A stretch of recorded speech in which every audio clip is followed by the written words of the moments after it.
Hey everybody. Hey everybody, this is Illy Trading. I am here to do some recaps. So I've decided to do a little bit of a long form recap, put it on YouTube because I tend to be a chatty little Kathy. Now here is some of my plays from some of my funded accounts in which I am doing too much as per usual. But anyway, these are my trades on gold and oil. I have been trading them for some time. I started getting back into oil. When I first started trading, I could not trade oil for nothing. I didn't understand what was going on or what's going on not, which is weird because it's like once you understand trading, it doesn't matter what instrument you're trading, you just have to learn the tendencies, right? So I have found that over my time, I've gotten back into oil and I'm starting to fall back in love with oil. Now, I know usually they say find one instrument, love on that instrument and stuff like that, but sometimes my instruments don't be doing what I need them to do, and I still need to do what I need to do, which is make a little bit of money for my account so I can get my payout. So, my first choice is always gold because I find that gold is always moving. I don't care if it's London session, Asian session, New York session. I don't care if it's consolidating.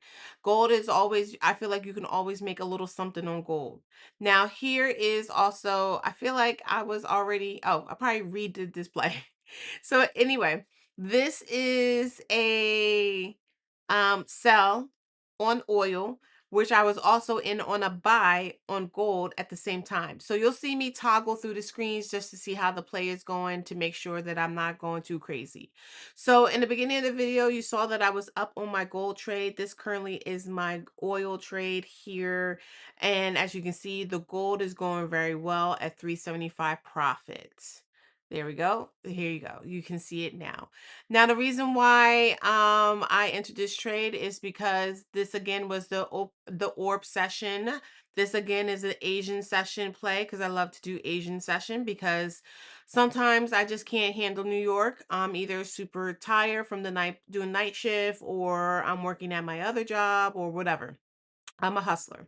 So I literally, I try to make money every which way that I can. This to me is after outside of the stress of having to trade and learn how to trade, it's actually very like I'm just very grateful that I've been able to learn how to trade. I will have to say this is probably the biggest flex in my life besides being a nurse that I can save your life. But being able to trade from home and make money from home is probably another big trade like flex to me. Now, granted, you can do all the other things. I have not been successful with drop shot shipping. I have not been successful with Amazon, and I have tried all of the above. But I can say that I've had my ups and downs with trading, but I have been very successful in being able to learn and understand it and look at it and know what's going on here. Now, to me, that's the biggest flex because growing up, money was not spoken to me, taught to me, or anything like that. So as you can see, that trade was awesome.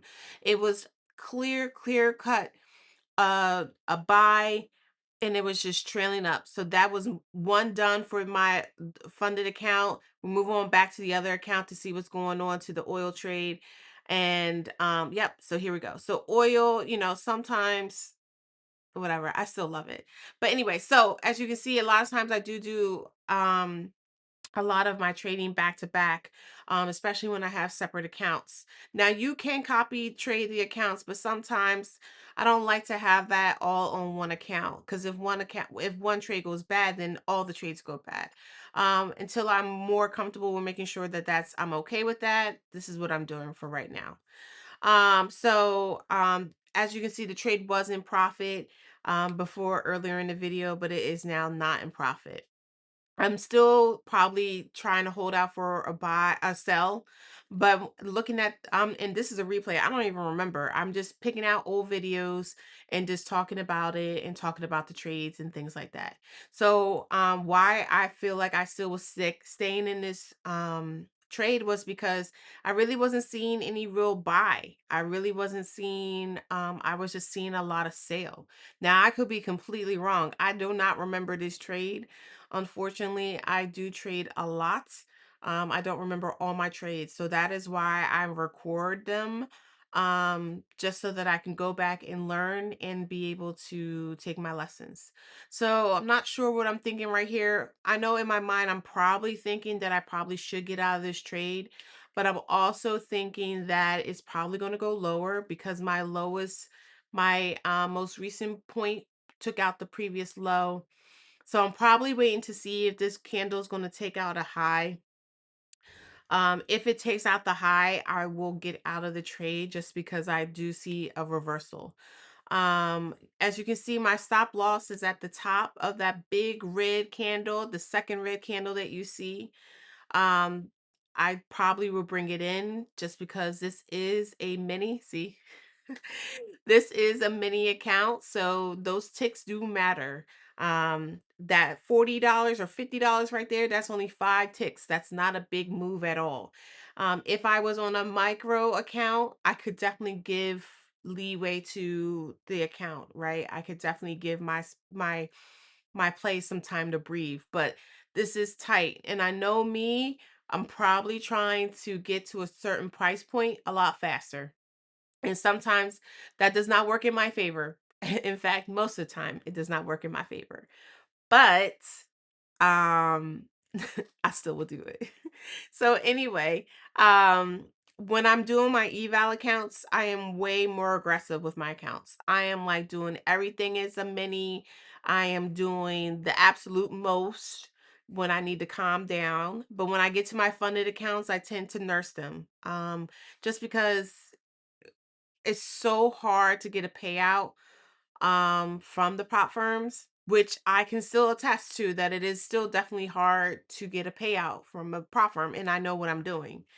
I personally like the Forex because unfortunately that is with my own money, so it is a lot more risk, but I can hold the play a lot longer. Um, I have the money to be able to hold it longer. And if I have to wait to the next day to hold it, I'm not going to be dinged for holding it. So the thing about prop firms is that me and a friend go back and forth about it, right? He believes that you just pay your own money, you don't have any restraints on it. But if you don't have the money to do that, prop firms are probably the way to go.